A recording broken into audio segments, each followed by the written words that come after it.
you're moving from place to place. Good morning, good morning, morning, good morning, morning.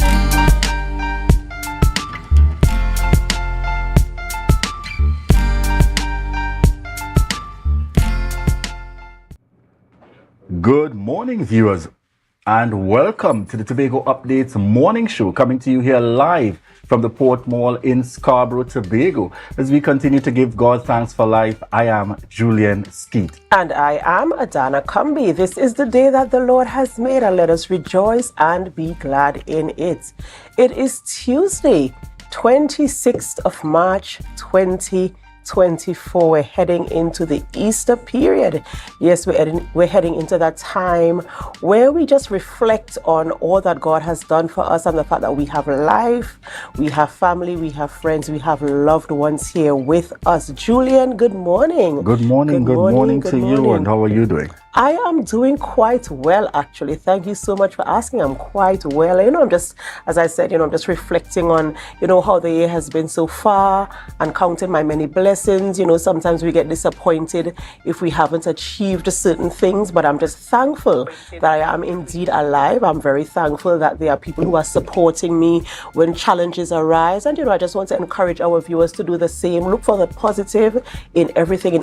In everything, there's something to give thanks for, and I just want to encourage all of us to do that today as we head on into that solemn time of thanksgiving and reflection. Yes, definitely indeed, viewers. And at this point, we head on over to news in 90 seconds.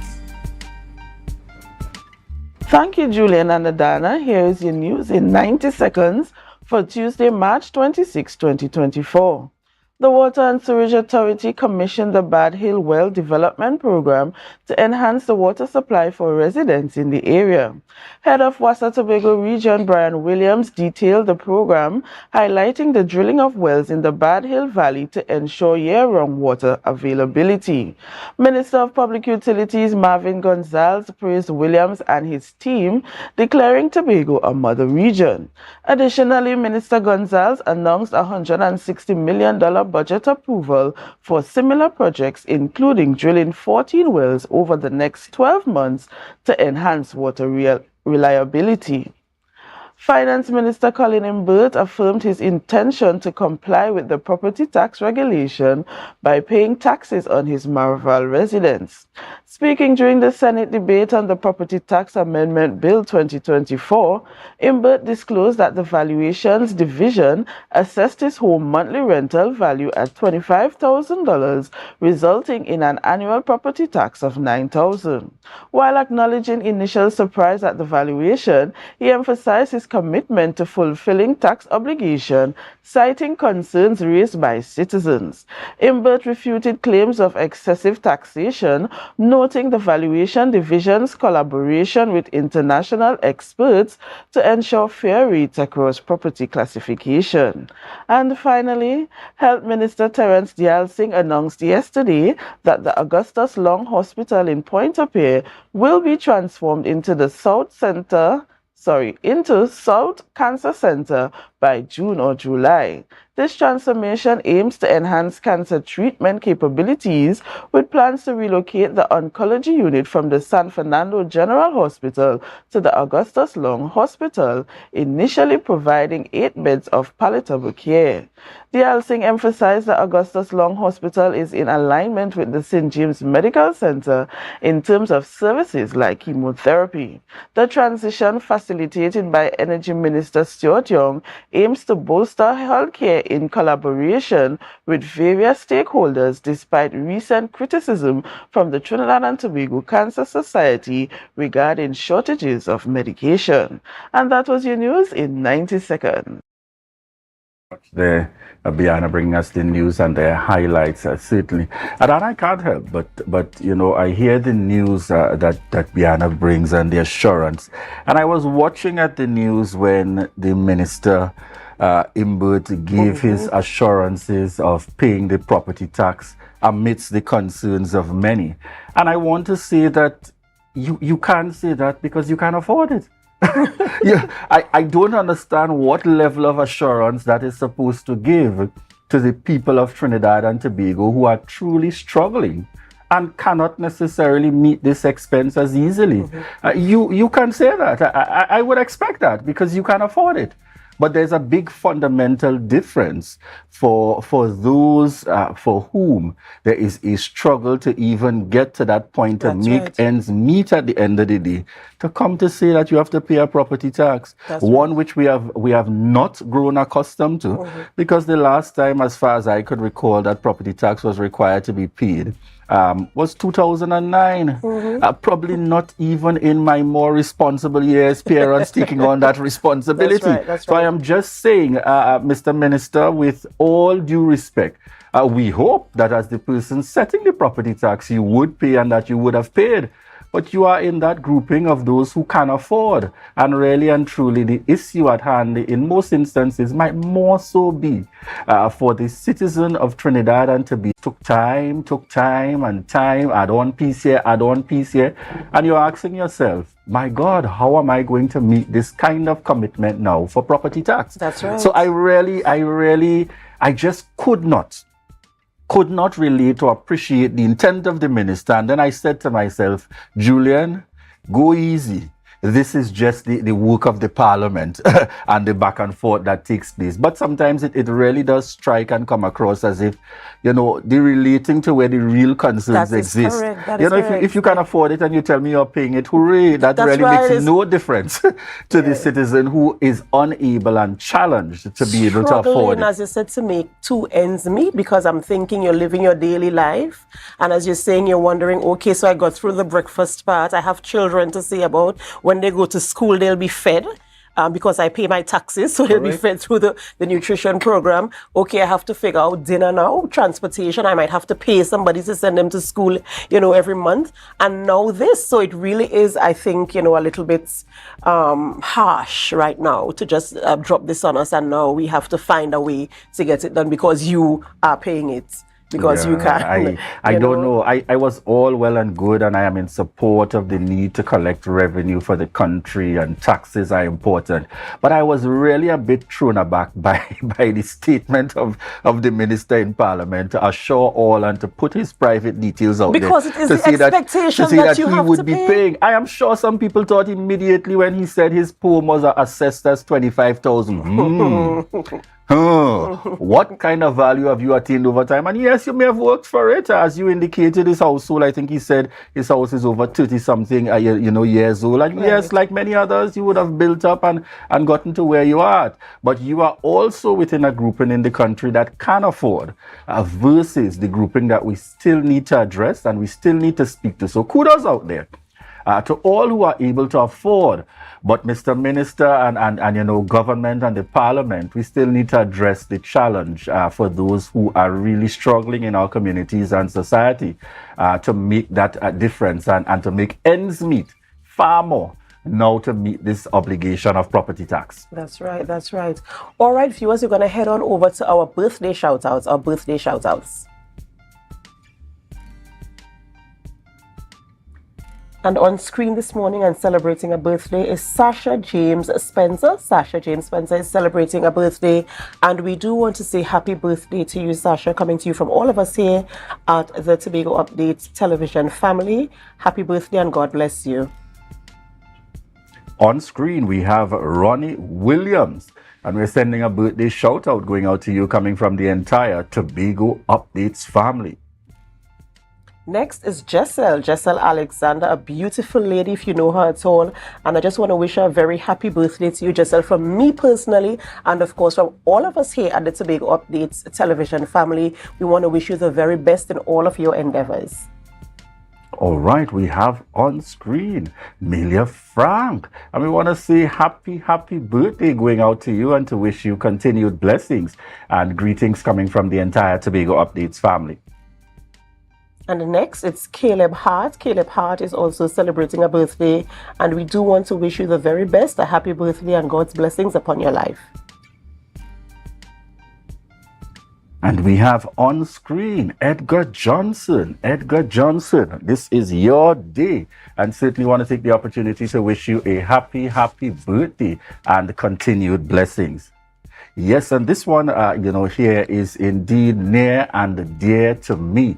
My stepdad on the outside there, and I like to say this gentleman was responsible very early for making sure that I knew how to change the tire on before I even owned my first vehicle, Selwyn Pilgrim. And this would have been a birthday celebrated on the 21st of March. And I want to take the time out this morning to really wish you a happy, happy birthday and to wish you God's continued blessings coming from the entire family. And, we trust that indeed you'll continue to go from strength to strength. And as early as my conversations up to yesterday, certainly giving those reminders and, continuing to pray for and that kind of guidance upon all that continue to surround him and show him that love and support. Selwyn Pilgrim, happy, happy birthday going out to you. Thank you very much there indeed, viewers. Adana, who do we have on the rundown this morning? All right, this morning we're having conversations with Natasha Charles Panton. She's a secretary there at the Division of Food Security, Natural Resources, at the Environment and Sustainable Development, a long title. And of course, they have so many responsibilities. This morning we're speaking about marine resilience. The initiative, a synopsis of that initiative that took place there, and also the extravaganza at the Scarborough Market. Of course, we are in the Easter period, so this is expected. We're having that conversation this morning. And we also speak with Dane Cape. Dane Cape is a deacon at Impact to Impart Ministries, as well as Leo Grant Jr., minister there at Impact to Impart Ministries. And we're talking about Good Friday movie. Of course, it's Good Friday where we have all these movies. We talk about the Passion of Christ and all the other movies that center around this period in time. So we're going to have that movie night and that discussion about that as well here this morning on the morning program. Yes, and just before we head on out, I want to take the opportunity to send out some congratulations to a group there. Last evening, I had the opportunity, and thank you so much for the invitation, to be the featured speaker at the annual general meeting of the Tobago Civil Net. And I want to say congratulations. They have elected their new executive to take them forward, the team working together, and most certainly Tobago Civil Net. I want to say that you have a critical place and position and a role to play in this society as one of civil society organizations. And so I want to take the opportunity this morning to send out congratulations on hosting a successful AGM there at Tobago Civil Net. And I want to wish you the very best in going forward for the year and years ahead. All right, viewers. Of course, we're going to start our conversations in studio very soon. But before we go to our break, Julian, I just want to mention something that I observed yesterday. We have all these recreation grounds and some of them are nicely lit. And so the guys in the communities, they come out, they play their sports, the children engage. And yesterday, the whole field I'm making reference to in this case is highly populated. There's so many activities taking place there. They're trained for rugby, football, athletics. There's so many activities taking place there. And unfortunately yesterday there was an incident that took place there that was it was scary. I was there because my son, he trains there with a football club, and there was an incident there, a brawl. And on that, questioning persons, I found out that there was some sort of incident taking place between two families. And one rolled up on the other one. And of course, there was a big, big scatter there on the field. And there are children there.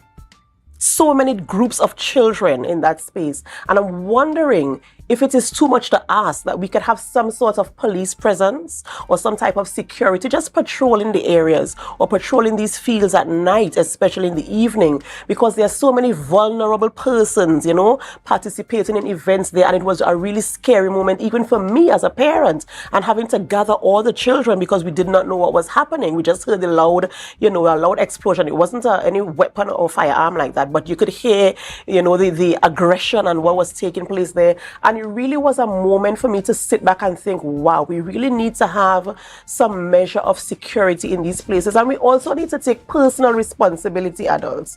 I mean, if you have an incident or something happening with you and somebody in your village or your neighborhood, let us try to talk it out. Let us find ways to resolve conflicts rather than doing stuff like this, especially in public places where vulnerable persons have to participate in events. It really was a moment where I had to sit and reflect. And I'm just pleading with our community communities, let us look out for each other. Let us try to resolve conflicts. And for the police, we're asking if we can have some measure of patrol, some presence in these areas in the afternoon time when there are children and other groups using the facilities there as well.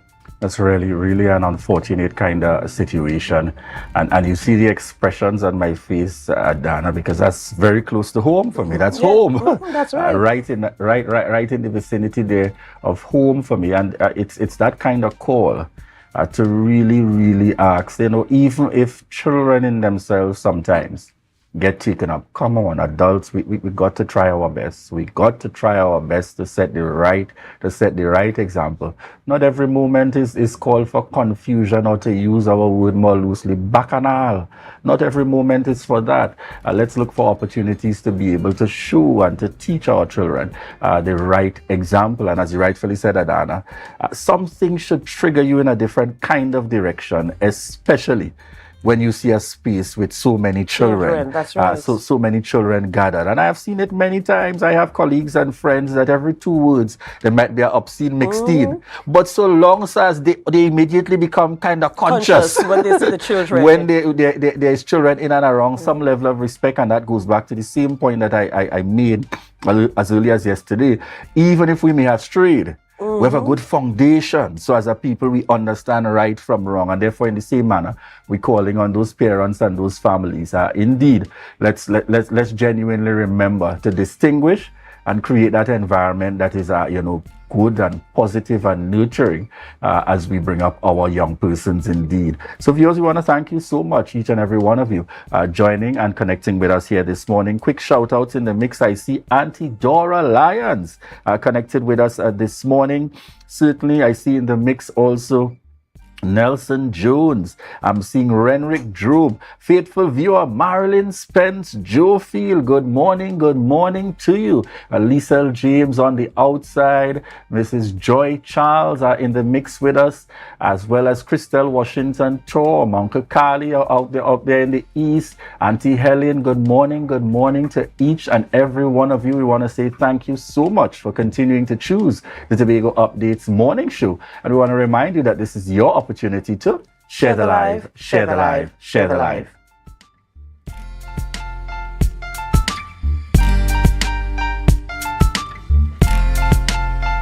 Scrub Ties brings to you our organic fat dissolving shots. Yes, guys, our lemon butter shot breaks down stubborn fat, tightens any loose skin while increasing your metabolism. No side effects, no downtime. We also offer cavitation, cellulite treatment, butt, breast, hip dip fillers, weight loss, fertility IVs, and much more. Contact us on 495-6624 or follow us on Instagram at Scrub Ties Body Contouring.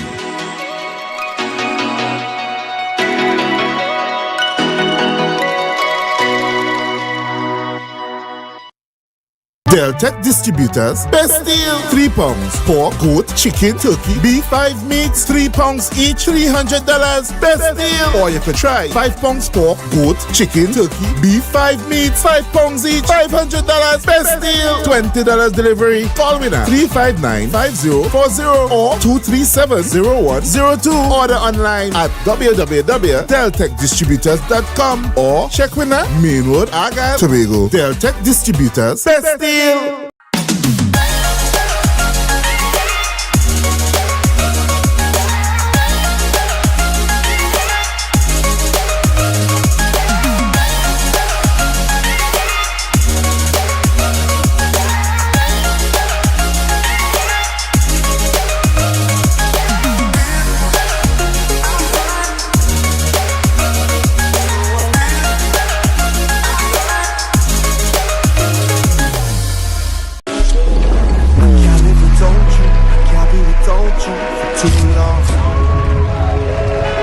When I'm around you, I feel like the heavens is coming down. I feel it in my soul every time we on the road is a miracle. A million strong come together for the mass, it's so spiritual. Look at fire in the waist down there. The pretty girl don't play. They take it whole and well, they come for the mass. It's It's March Madness at Standard. Distributors Limited. Get $100 back for every $1,000 you spend. Major appliance deals on Frigidaire, Hyacinth, Samsung, and more. Plus, same-day financing options available. Don't miss out. Sale ends March 31st. Standard. Never beaten on quality and prices.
Put a smile on your face when you're moving from place to place.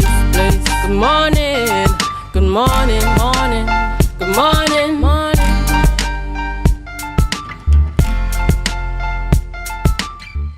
Good morning, viewers, and welcome back to the Tobago Updates morning show, coming to you here live from the Port Mall in Scarborough, Tobago. As we continue with some of our highlights this morning, just before we jump on in to our first interview, I want to take the opportunity to highlight here, certainly coming forward in an announcement that took place via social media. Christopher Nathan, the founder of Cocoa Velvet International, revealed that the eagerly anticipated Miss World TNT competition is scheduled for Sunday, June 23rd, 2024 in Trinidad. And Renessa Ortiz, the reigning Miss Tobago 2024, is set to carry the banner for Tobago at this prestigious event. And this morning, I want to take the opportunity once again, as we look forward to that date in June. I had the opportunity to see and to connect Renessa and the team there. In fact, within later last week, and certainly, very proud indeed. This young lady that will continue to go out there and to represent us, heading at the forefront. And we know without a shadow of a doubt, Tobago will support, as we wish her the very best, continuing to put her best foot forward. And more than that, Renessa Ortiz is a standout for me because I had the chance to interact and to work with this young lady from as early as her Interact days. Always one very focused, very direct, quite humble indeed, and we certainly want to continue to wish you the very best coming from me, my family, and the entire Tobago Updates family. Renessa, we are behind you 100%, lending that support as you head on over in June to represent us there going forward for the Trinidad and Tobago competition in preparation for Miss World. And I think as well, Adana, tell us, my understanding is that we should also have a visit taking place today. That's right. We should. We're looking forward to that.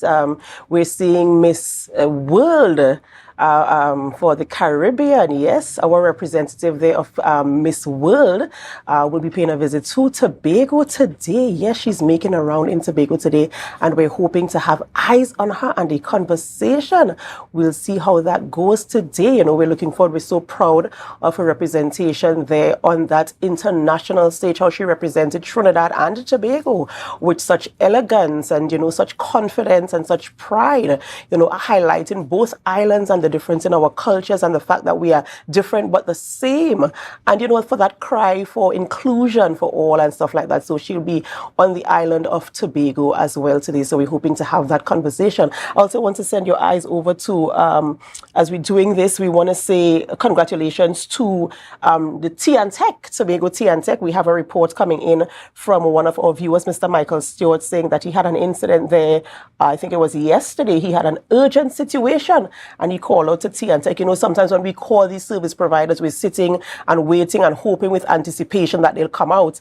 And we're seeing here where he called them out and they came out quickly and they were very, very alert in dealing with his situation, and they took their time and they did what they had to do in all safety to ensure that the situation was resolved. And so he just wanted to say thank you to these persons for coming out and, of course, giving that measure of support in that timely manner. So we say kudos to Tea and Tech for coming out there. If you look in the photo, you'd see Michael Stewart there. Well, you might be able to see him there. That's my friend, so I could pull that stunt. You might be able to see him there. He's in the white T-shirt in the middle of these guys. Yes, that's him saying thank you to Tea and Tech for coming out. So we want to say kudos to Tea and Tech as well for coming out and lending that support in that timely manner for Mr. Stewart resolving his matter there.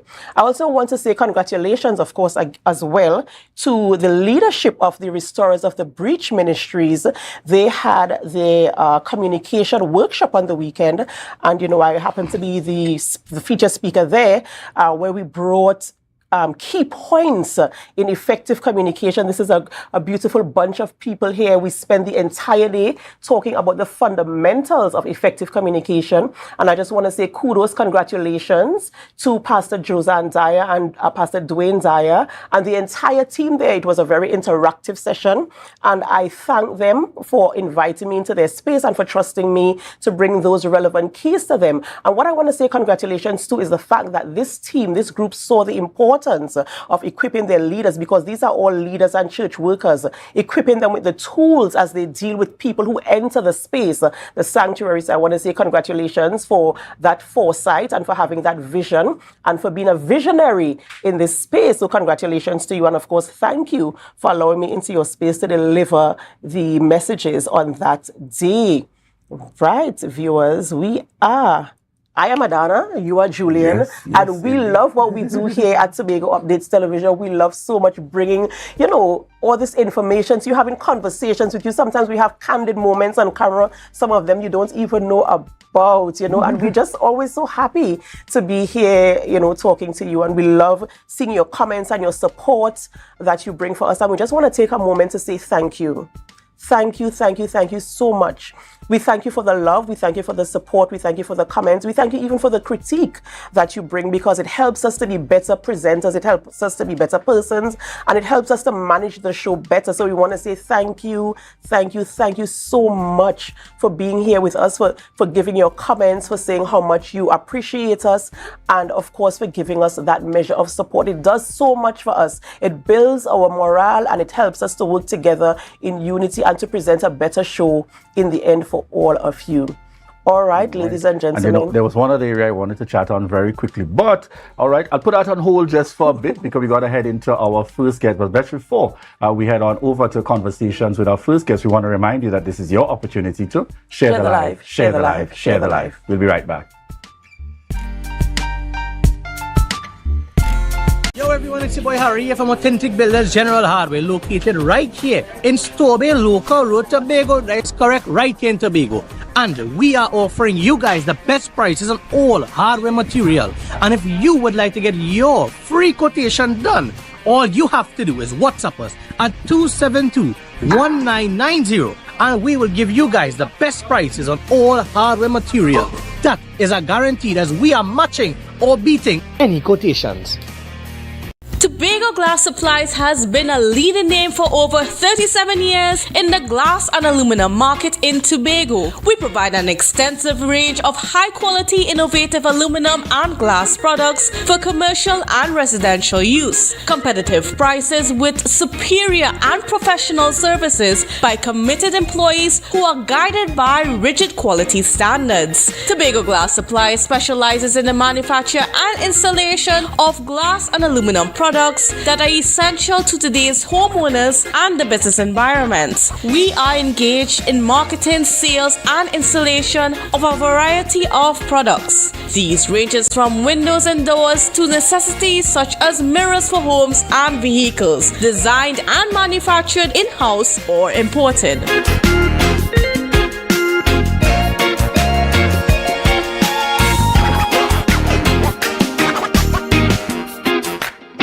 Tobago. On Easter Monday, the 1st of April, we get ready to hush in full bloom. The all-inclusive breakfast party from 5 a.m. till 12 noon at Mount Irving. Performing live, I Will Joy, because the stage not good again. And Poetic. We don't be young, but we read somebody. Featuring John Boy and Ezel, Assassin and Smalls, Agent B, and Loud and Bashing, Selector 3D, and Snoopy. Tickets are $600. Available at Island E-Tickets, Jade Monkey, Ice Thing, and Ted Arthur's leather stores. For more info, 721-1992. Hush in full bloom. The all-inclusive breakfast party.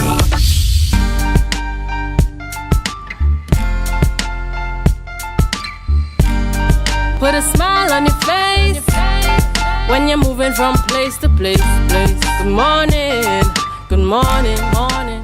Good morning, viewers. We're just at about 7:29 a.m. and welcome back to the Tobago Updates morning show, coming to you here live from the Port Mall in Scarborough, Tobago. As we continue this morning, we are chatting and have on set with us Natisha Charles Pantin, Secretary with responsibility for the Division of Food Security, Natural Resources, the Environment and Sustainable Development within the Tobago House of Assembly. And this morning we're speaking to the Marine Resilience Initiative, giving us a synopsis and the many activities connected to your division taking place for the Easter season. Good morning to you and welcome. Good morning, Julian. Good morning, Tobago. And let me say two things before we begin, right? So if you didn't have a Good Friday last week, this Friday would be Good Friday. Right. And secondly, I want to give a big shout out to my husband, Mr. Pantin. Today is his birthday.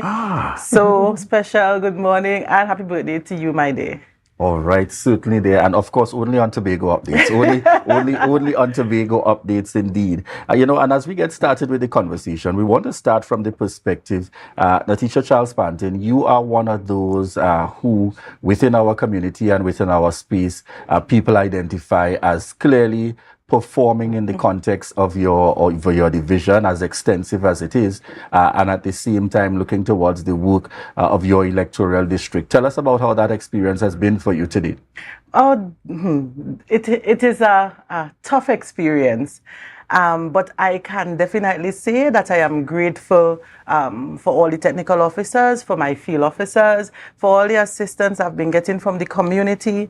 I feel blessed to have everyone, be part of this transformation of building the greatest little island on the planet. And I want to extend, my sincerest thank you to the Chief Secretary for, putting out that call.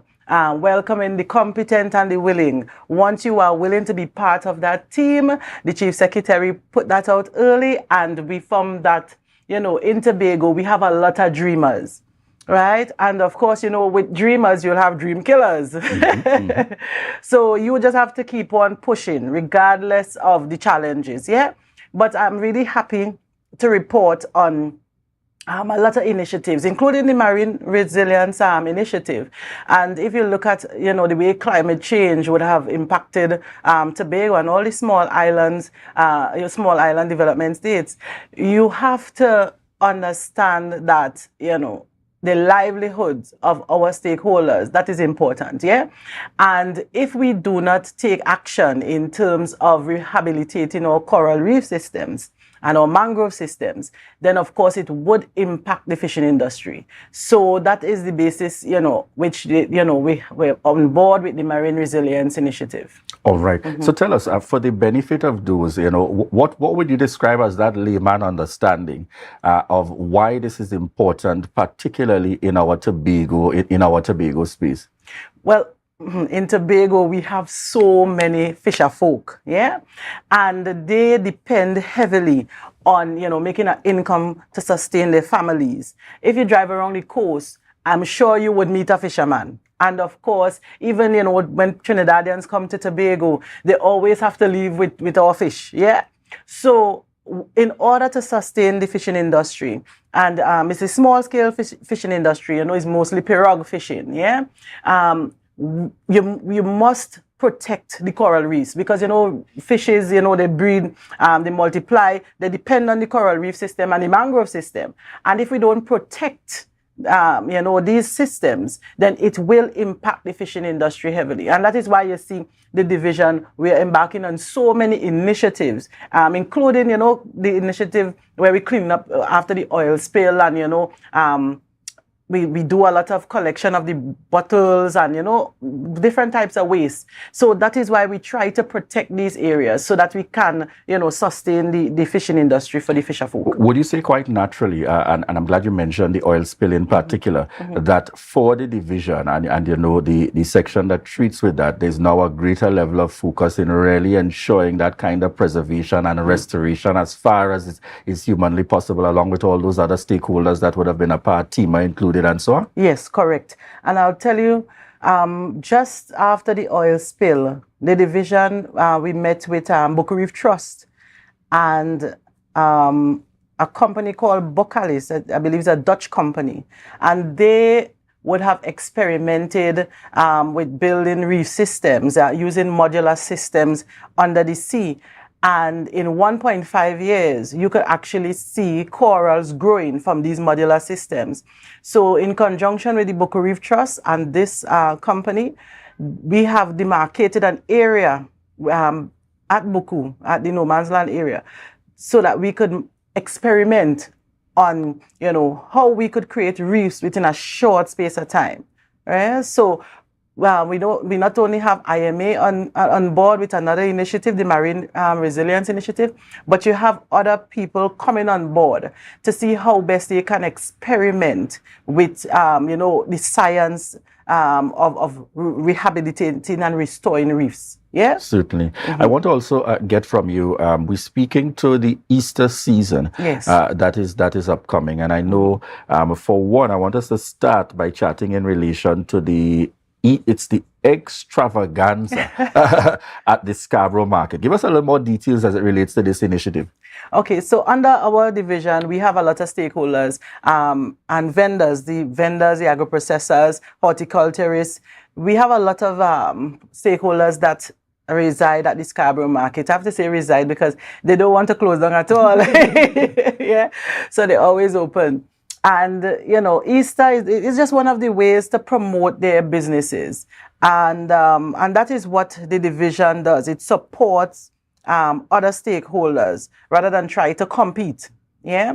So they came up, and I said the technical officers, they came up with the extravaganza team to, commemorate Easter and to provide deals for Tobagonians. So when you go there, you'll get vouchers, discounts. And of course, I love partnerships, so I encourage that. So they partnered with B-Mobile, they partnered with the Home Garden unit under the division, and NEDCO to offer grants so that when you go there, you will, have access to different things. You get free seedlings, the kids will enjoy games, different fun events. So, it's nice to go and support local, support Tobago, yeah? So come out on the 28th at the Scarborough Market and support our local vendors. All right, and this is open to all of Tobago, not just limited. Open to all. Excellent. The other area I wanted to touch on, I know this also falls within the span of your division. We see some activities carded for the botanical gardens as well in this Easter season. Tell us a little bit about that. Yes, so on Saturday, this Saturday, we will have a lot of fun and games for the children and for families. Yeah, so the traditional bouncy castle, I'm saying traditional now because everywhere is bouncy castle. You have face painting, ring toss, whatever kids love to do, you're going to get it at the Scarborough Botanical Gardens this Saturday from 2 p.m.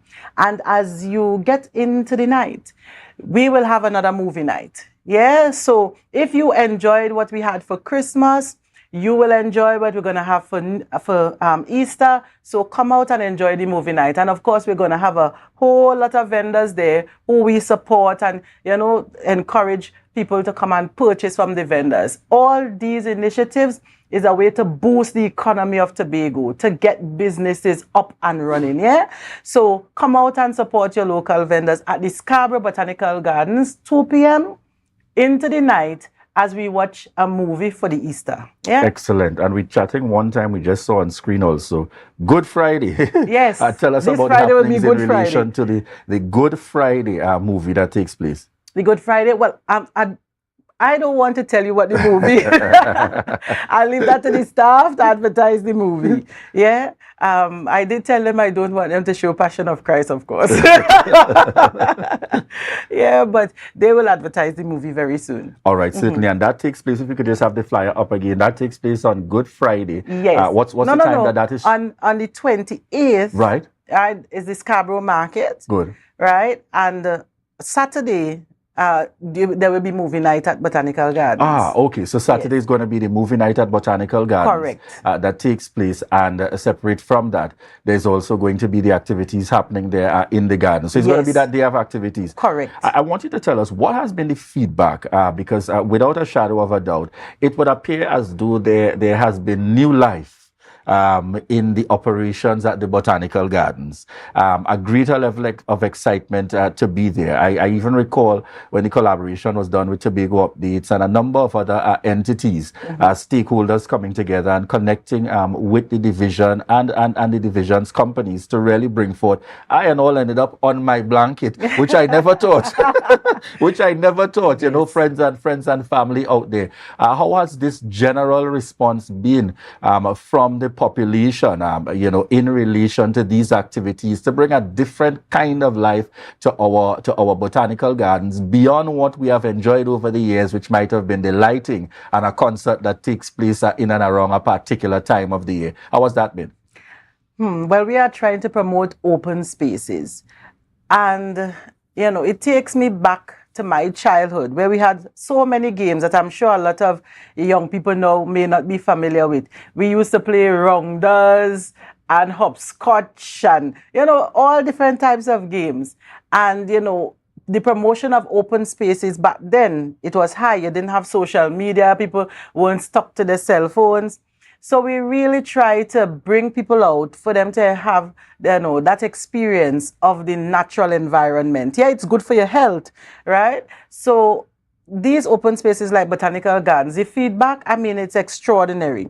We would have had thousands of people over the Christmas holidays and generations that have never entered the Botanical Gardens. And that's the point, right? You want children to understand that there is a life out of, besides social media. Yeah? Right. So we are going to continue to promote the use of open spaces. We have the Corlan Park that we are going to start to promote soon, right? We have so many different sites on the island. And I'm seeing that, our I don't want to say competitors, I don't think they're any competition, but I'm seeing that the opposition trying to take up our ideas. And that is good, right? Because they're seeing that the initiatives being rolled out by the Tobago House of Assembly, that they are good initiatives. They promote family. And that is what this administration is about, yeah? So I'm pretty pleased with the response of Tobagonians and, of course, our visitors. When you have the cruise ship coming in, sometimes they come into these activities. So it's something that we can offer, yeah, as a product, promoting family life. on this island. And I want you to go a bit further for persons who may have ideas, because I've met with one or two along the way that are certainly impressed. Where and how can they share those ideas with those who are responsible for the works and happenings at the Botanical Gardens? Okay, so we have the Tobago Reforestation and Watershed Rehabilitation, and it's a NPO. I wouldn't say it's a company, but it's like an NGO or NPO. And they are stationed at the gardens. You can visit the Botanical Gardens and share your ideas. Of course, you can come to the division. You can call 639-1966 and get so much information from the division, yeah, and on how to use these spaces. And, we have a whole lot of initiatives, upcoming initiatives that, I guess I don't even know how much time we have, Julian, that I want to speak to, including rolling out the Research Institute. We have the Tobago Agriculture Research Institute that we're going to launch very soon, formerly known as the Kendall Farm School, that we want to address, all the problems that we have on the island through that institute. Yeah, agriculture is a business and a science, and of course it is a livelihood. It promotes livelihoods among people, and fixing agriculture, the educational component is important. Yeah, so we have to build out the Agricultural Research Institute, and from there you would see a lot of connectivity in all the activities that we're doing. So we're not just loosely doing things without an aim or a purpose, but everything that the division rolling out, we will roll out, you will see the connectivity. Excellent indeed. Any other initiatives that you would want to share with us upcoming from the perspective of the division? Because you are well poised and positioned for what is that kind of broader reach of Tobago from areas that, as we like to say, might not always be fashionable, but critical to our sustainability and development. Any other key areas you'd want to highlight for us this morning? Oh my, so there's so much. So let me pick out of a hat. So we're going to talk about the small ruminant development project, yeah? And it's something I'm extremely proud of, because my technical officers and myself, we have worked tirelessly night after night to, draft up the proposal and the entire project for funding. Now, the small ruminant industry was non-existent when I came into office. And while you do have a few farmers, they have sheep and goat, we wanted to promote our local meat on the island, the consumption of meat, and to develop the palate of Tobagonians, right, to embrace their own. And we developed this project because we realized that in the Trinidad market, our meat, our local ruminants, they fetch a high price, but they buy it for next to nothing in Tobago. So why not utilize what we have here? Yeah. So the Tobago Integrated Livestock Association worked together with TADCO and the division to come up with the Lamb Fest. And last year we had a Lamb Fest that lasted 2 hours. Why? Because people ate 5,000 pounds of lamb meat in 2 hours. Amazing. So we know that we have to invest more into the sector. Yes. Right? And when we did an assessment of the stations, we realized that the amount of support that the industry is receiving currently, it isn't at its best. So we are going to make that investment in terms of developing all those things along the value chain, including building, I wouldn't say an abattoir, but it will be more like a complex where you'd be able to slaughter your different types of meat. It'll be poultry, small ruminant, cow, pigs. Everything would happen at that abattoir, right? And we earmark the Belmont area for that. Yeah. We're going to work on, and it was already executive approved, right? The entire administration, they understand the need to have a silage and forage station, yeah? Because with this dry season, I'm telling you, it is extremely difficult to get feed for animals, yeah? So we are going to embark on developing that side of things, yeah. And of course, we're going to start to come to you, the Tobago public, to support this initiative, right? If you have cane grass or whatever, we need, we're going to come to you to be part of this project, yeah? Even if it means we do the collection, because I know a lot of people don't like grass, right? But we're going to, mill it at the station and provide, the feed for the animals. So that would be your contribution to developing the small ruminant sector. So there are different things along the value chain that we have to develop. All right, certainly, folks. And don't worry, we're going to get a little bit more, but we just got to take a quick break and we return to continue the conversation this morning with Secretary Natisha Charles Panton. So we look forward to those continued discussions. And at this point, we want to remind you that this is your opportunity to share the live, share the live, share the live. We'll be right back.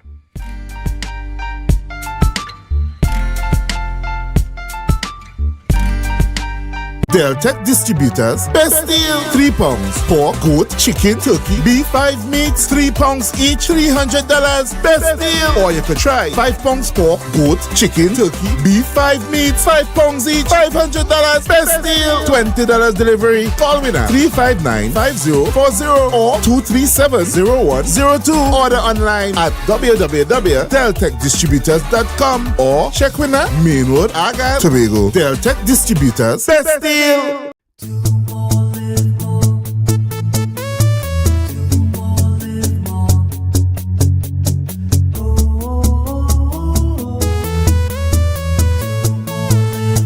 This is how it's gonna go. They better look up below, 'cause this is your show, and everybody's gonna know. Say it to them once again. They better look up below. This is your show, and everybody's gonna know. That's how it's gonna go. They better look up below, 'cause this is your show.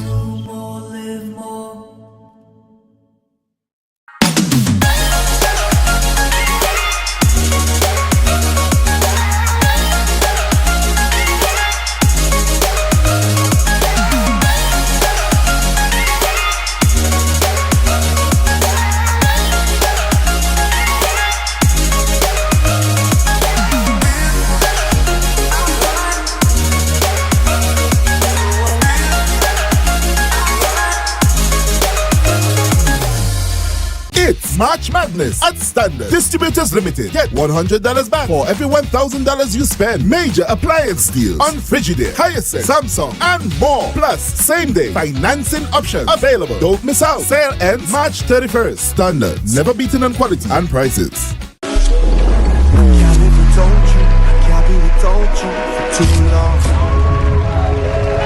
'Cause when I'm around you, I feel like the heavens is coming down. I feel it in my soul every time we on the road is a miracle.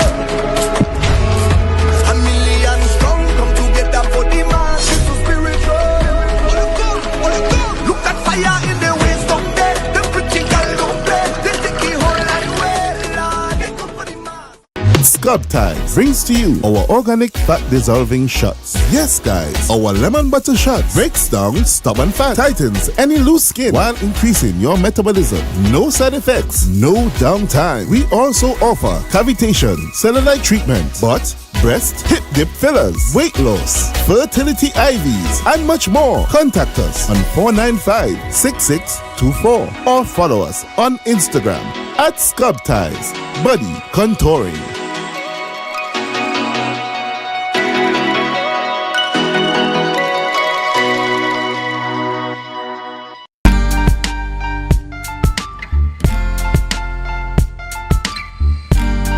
Put a smile on your face when you're moving from place to place. Good morning, good morning, morning, good morning, morning.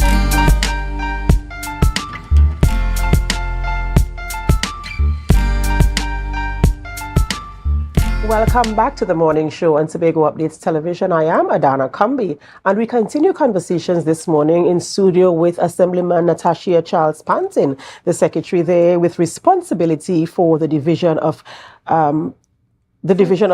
food security, natural resources, the environment, and sustainable development. As I told you, it's a long title, and they have so many responsibilities. And we've been seeing on the live where some of you are saying that you weren't aware that so many things were happening. Yes, there are so many initiatives taking place in your division, Secretary. And, of course, we applaud you for always being on top of your game. When we ask a question, we get the answer. So we want to continue conversations this morning and to bring some more shed some more light on some of the things you are doing for our viewers' sake.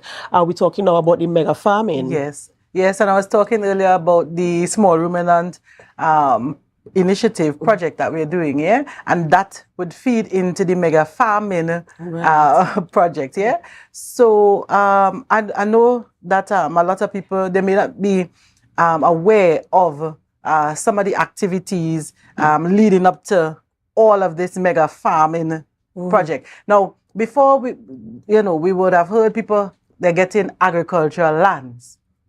But the scientific side, the business side, nobody's working on that. So many times people get into agriculture and then they fail at both. And then they come back and say, well, we need more funding. But the more funding you get without the technical support, you're on a pathway to failure. That's right. So we have to do things differently, And that is why I'm trying to build out those projects to build capacity in our stakeholders. So the small ruminant project is just that, right? Providing the scientific support, the business support, so that people will become successful agri-entrepreneurs. So recently we would have done artificial insemination, embryonic transfer, towards increasing the quality of stock that we would have on the island. And of course, we'd have to bring in more stock as well, right? But first, we made a call. We want 1,000 lambs. We want 500 goat kids. We're trying to get a pool, from the Tobago farmers. And of course, we'd have to supplement that by also doing, embryonic transfer, as well as bringing in stock. So very soon, we're going to have a lot of small ruminants on the island. So if you're interested in to be part of the small ruminant project, please contact the division and get some more information. Now, I want people to understand that farming could happen at different levels. You can be an agri-entrepreneur. You can be a home gardener. And we almost have 1,000 home gardeners. That's right. I am one. Very good. So we categorize people and then give them the support that they need. Because you may be interested in just growing some cucumbers in the back of your yard. But there are some people that want to take it to the next level. That's right. Now, currently, we have the Capital of Paradise. The current model that we have, we don't pay our crews to fish. They work on commission. So the more you catch, the more money you make. And I can tell you they make more money than I do, right? I think I should be on board the Capital of Paradise and and enjoy the ambience of the sea. That's right. I'm reconsidering now. You understand? So whatever they catch, you get a commission. So the more they catch and they're motivated to fish. And that is why sometimes when the vessel, before it even comes in, all the fish is sold. Right. And if that model is working, we're looking at a similar arrangement for commercial farmers. Maybe we need to set up the infrastructure and then pay you to farm. So you work on commission. That way you ensure productivity. That's right. It's a discussion we're having. So we're currently building out the mega farming initiative. We will be giving out agricultural lands, but it must be a model that ensures productivity and increased and sustainability as production. well. Correct. And this is something that some of the initiatives don't focus on. We start something, it's a good initiative, a good idea, people are going to benefit in the short term. But the fact that you're talking about providing that measure of support to ensure productivity and sustainability for continuation is something applaudable, and it's something that we really need to continue investing in, because you don't want this to be a one-off. No, you don't want it to be a one-off. So if you're a farmer, you have a passion, and I mean everybody would say they are farmers, right? I know people, they have 5 goats, and I'm a farmer. Yes, you are you know how to farm, at a scale. Right. But if you're into commercial farming, you need to be trained, right? You need to have the resources, and it is no bed of roses. Agriculture, it is something that you have to try and perfect, right? There's no one-off success, yeah? So the initial investment should be made. Maybe if you're going into the small ruminant project, maybe you need, for certain, you would need to have your own home. You would need to have the infrastructure to support small ruminants. So maybe we provide you with that, and we give you the training, Which is necessary. Which is necessary. Yes. But the old model they looked at is they give you the land, and then you don't have an access road. So you have to come back an access road, and then you're on a list, because you alone want the access road. And then after you get the access road, you want light. Then you want water. And then 10 years, 15 years gone, and you raise a whole child going into college, and you would not have farmed. Right. So to avoid that, it is best that you set you up on the right path for success. And if you're a home gardener, you have the same access, right? You have a similar access to fit your type of activity. So you'll have your incentive, yeah? If you're a registered farmer, you may have the home gardening initiative coming to you to show you how to grow crops within your small space. So you could have hundreds of lettuce right in the back of your yard. You may not need, acres of land to do that. So you get, the similar type of support to fit your activity. Yeah? So that is why we reconfigured the division to support your activity.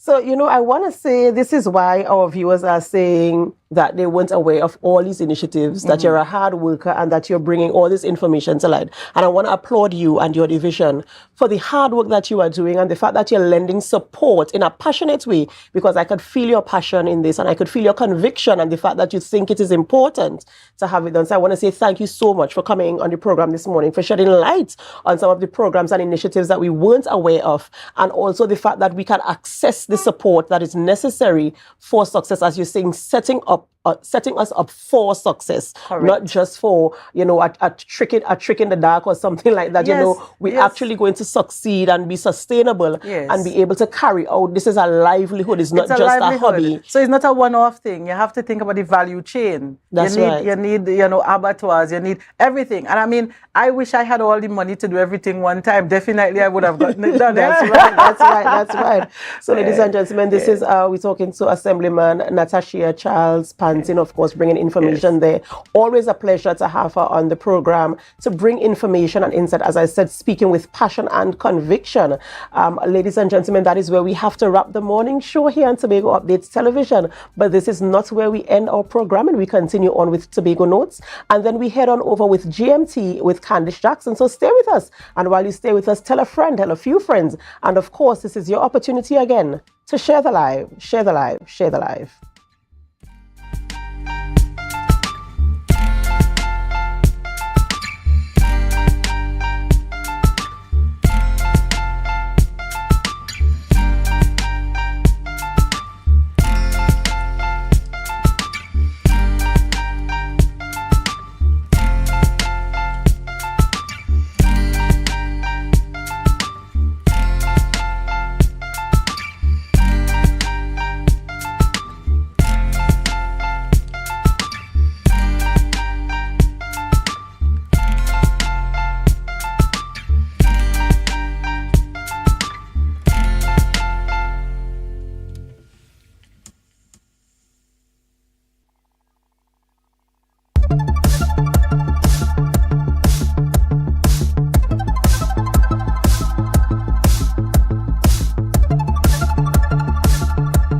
inventor of the U-Dazzle fashion ruler, Mrs. Rona Eastman Jack, is Tobago's foremost authority on intellectual property rights.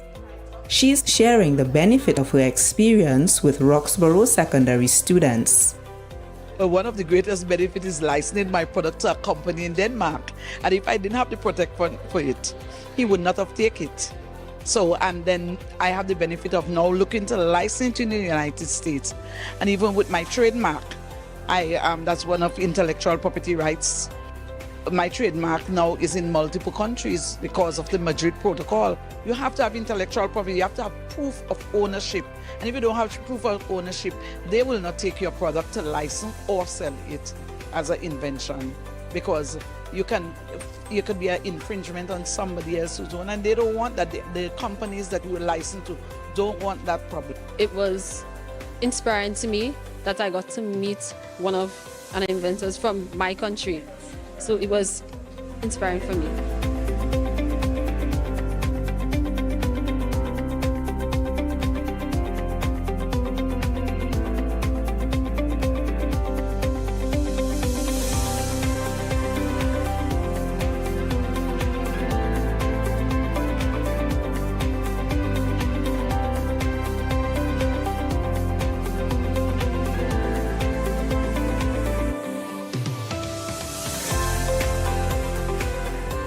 This year's theme is Women and IP, Accelerating Innovation and Creativity. If you have it protected, then you skip the having to prove yourself, and then you would be able to say, no, I have my trademark for this. I have an industrial design. I have a patent. I have my poems, or my book is copyright protected because it's original work. Your pictures are original. You would be able to have those particular rights. April 26th is World Intellectual Property Rights Day. Lectures were conducted at Roxborough Secondary School and Goodwood High School to mark the occasion. That was a production of the Department of Information, Office of the Chief Secretary, Tobago House of Assembly.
Morning Tobago on Tobago Updates, your source for current affairs in Tobago, Trinidad, and the region, with the perfect conversations to complement your morning routine.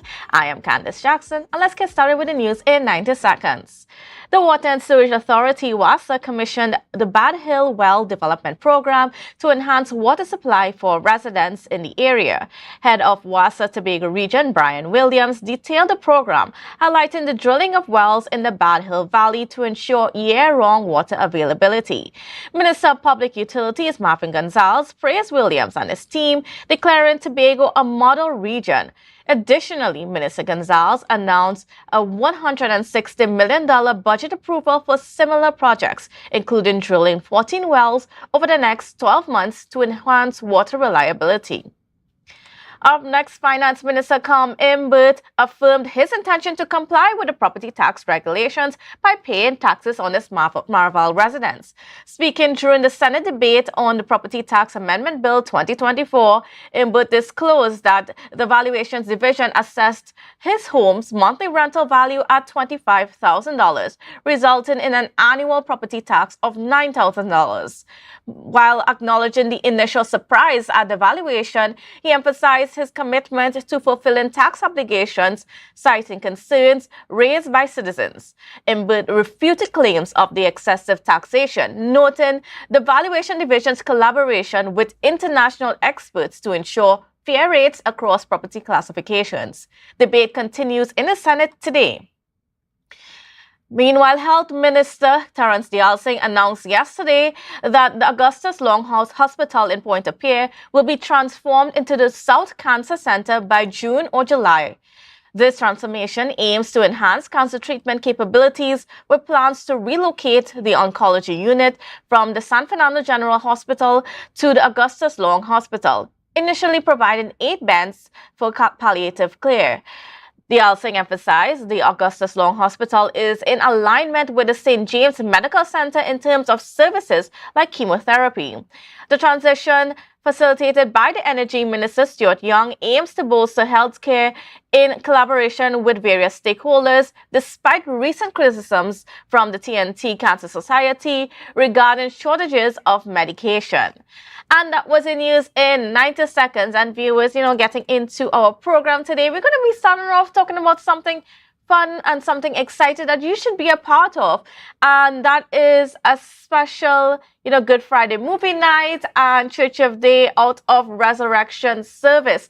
Because, of course, we know it's Easter coming up. So to tell us a little bit about that, I am being joined by the Deacon of Impact to Impart Ministries, and that is Mr. Dane Cape, as well as Minister Leo Grant of Impact to Impart Ministry. Good morning and welcome to you both. How are you doing? Morning. Doing great. Yes. All right. So first of all, tell us about just an overall, what is the Impact to Impart Ministries?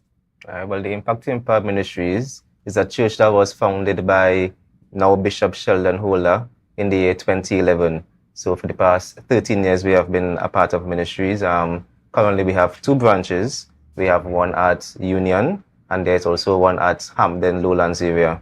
Also, along with that, the church has been doing mission trips, and we went to Guyana, and we have 2 branches across there also, one in Vicelas and one in Yarrow Cabra. All right, great. So tell me a bit about some of your plans for this Easter weekend. Right, so this weekend, we'll be having, firstly on Good Friday being the 29th, this Friday, we have movie night, which takes place at the amphitheater right next to the Scarborough Library there at 6 p.m. So what we want to do is to be able to show persons and bring back to the remembrance the reason for Easter, knowing that we are living now because Christ had died for us. So that's for the Friday, and he can talk about the Sunday. Mr. Grant. All right, well, Sunday we're going to be having the church day out. Now, this is something that we would have done already. Last time we would have had it at the Black Rock Heritage Park. This time we're going to be down at Milford Court, well, at least the playground area. So it's an opportunity for us to take church outside of the 4 walls so that we can make a greater impact with more individuals, passers-by, people who probably wouldn't normally enter into our church, have the opportunity now to take part and experience, Christ in their community.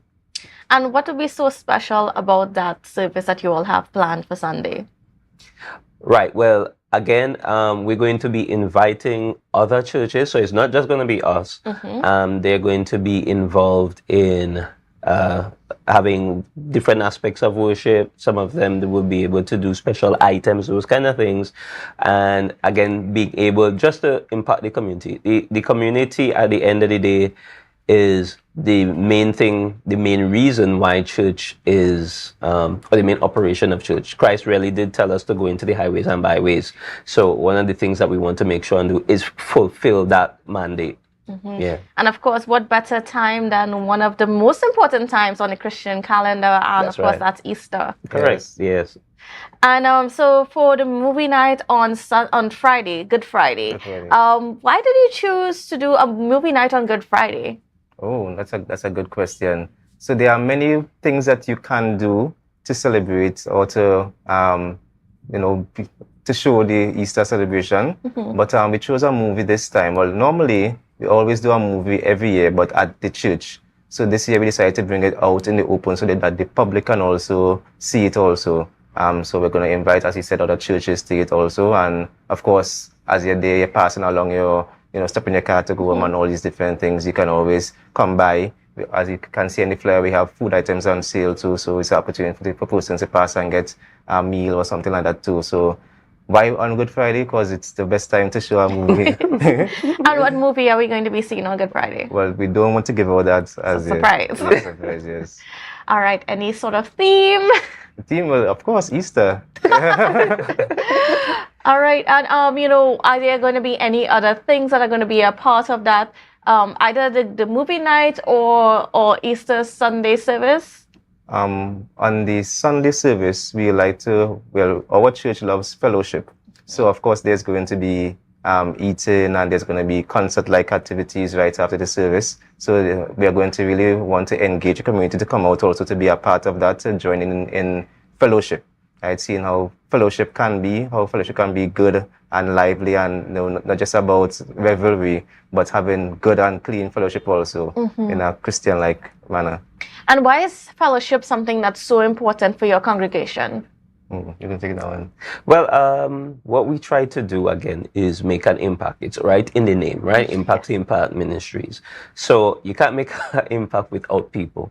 Right. And Christ would have left where he was to come down and interact with people. He wanted to make sure that they understood who he was and what his mission was about, which was about spreading love. And that's one of the main things that we try to do, is spread our love, let people see the love that we have as a congregation. So fellowship, and one of the things our bishop always talks about is swallowship, because he said you can't have fellowship without a meal. So we're going to make sure that people are fed, people get to leave with a smile on their face.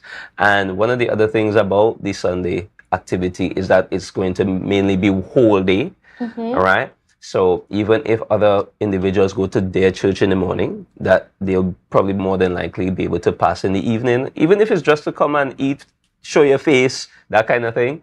That's going to be all right. We just want to have as much individuals involved in the process as we can. And then, of course, you all are taking it outside, which is pretty cool in a sense. And I'm noticing the time, because normally when you talk about Easter morning services and you're taking it outside, you want to catch that sunrise, because there's something special or symbolic about the sun rising, and you're talking about Christ rising from the dead and so on. So tell me a bit about choosing 10 o'clock in the day for your start and taking it outside. Right. Well, 10 o'clock, as Dane would have highlighted, in Tobago, we have two locations, right? One location in Union where we start at 9:30, and the other location down at Hampden where we start at 11:30, yes. right? So we wanted to kind of put it in between those two services so that both congregations, it's a nice in-between time for people to be able to get themselves ready to come out. So that is the reason for the time in particular. And again, as I was saying before, just again, fulfilling the mandate that Christ would have given to us, being able to be outside is very important. I think we've become accustomed to church being indoors a lot, right? When you develop, you get your nice AC, it's hard to get you out of the comfy chairs and things like that, right? But we want to remind the communities, hey, the church is still here, right? The church is still active, and we care about you. And it's kind of downer that in Tobago we are seeing this influx of crime. So we just want to make sure that we are speaking to it, that we are showing, again, that love and letting people understand that, the Lord Christ, He cares about you, and you could afford to negate or put down the violence and lean more towards Him. And then tell me about some of the, are these the only activities you all are having for the weekend, or are you planning on doing a little bit more? Well, for this weekend, yes, the activities, but normally throughout the year we have different activities going on. I can say even for August, we are currently planning to have a mission trip to Guyana again. So between August the 1st to the 12th, we are going back to Guyana because we haven't been there throughout the COVID period. We haven't been able to go to the churches and, be a part with them, fellowship with them. So this August, we are going back to Guyana to meet with the churches. And who knows, we might also plant some new churches there as we are there, get new pastors on board, and start new ministries for the honor and glory of God. Yes. And how can people get involved with your church? Oh, that's very easy. So you can either come to the locations. As we said, we fellowship every Sunday at Union. It's 9 a.m. And at Hamden it's 11:30 a.m. So you can come to the services and speak to the persons there.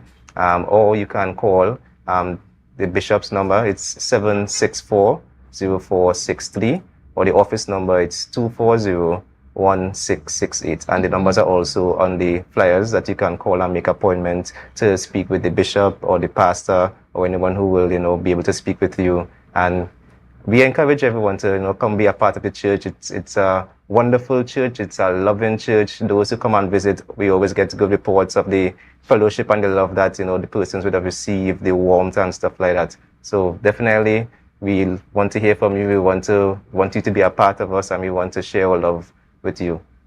All right. And of course, as we getting ready to wrap the interview this morning, just tell everybody just a little bit about what's happening on Good Friday and what's happening on Easter Sunday and where they have to be. Yeah. So on Good Friday, Friday the 29th, you need to be at the Scarborough Amphitheater. It's going to have a good movie, good movie for you, good movie for the soul, good movie for the spirit, to encourage us, to enlighten us. And on Sunday, the 31st of March, Resurrection Sunday, at Milford Court Playground at 10 a.m., we encourage you to come out and be a part of the fellowship, receive that dynamic word, and get the concert-like experience. And also, there is food involved, so you're not coming to starve yourself or to be hungry, but you're coming and you're getting a good word and a good meal. And it's free. And it's free. Both of them are free. All right, great. Well, thank you both for being on with us so much, and then best of luck for this weekend. And as you go forth, continuing to do your ministry throughout Tobago and the rest of the world. Yes, thank you. Thank you so much. All right, viewers, we got to go for a quick break, and we'll be right back, so don't go anywhere.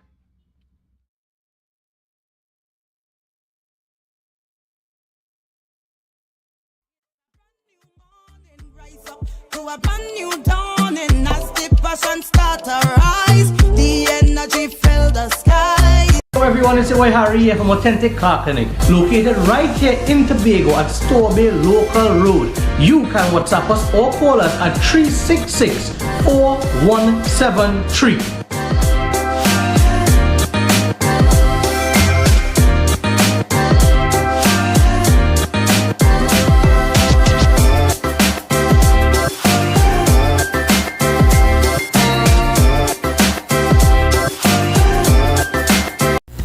Glass Supplies has been a leading name for over 37 years in the glass and aluminum market in Tobago. We provide an extensive range of high-quality, innovative aluminum and glass products for commercial and residential use. Competitive prices with superior and professional services by committed employees who are guided by rigid quality standards. Tobago Glass Supplies specializes in the manufacture and installation of glass and aluminum products that are essential to today's homeowners and the business environment. We are engaged in marketing, sales, and installation of a variety of products. These ranges from windows and doors to necessities such as mirrors for homes and vehicles, designed and manufactured in-house or imported.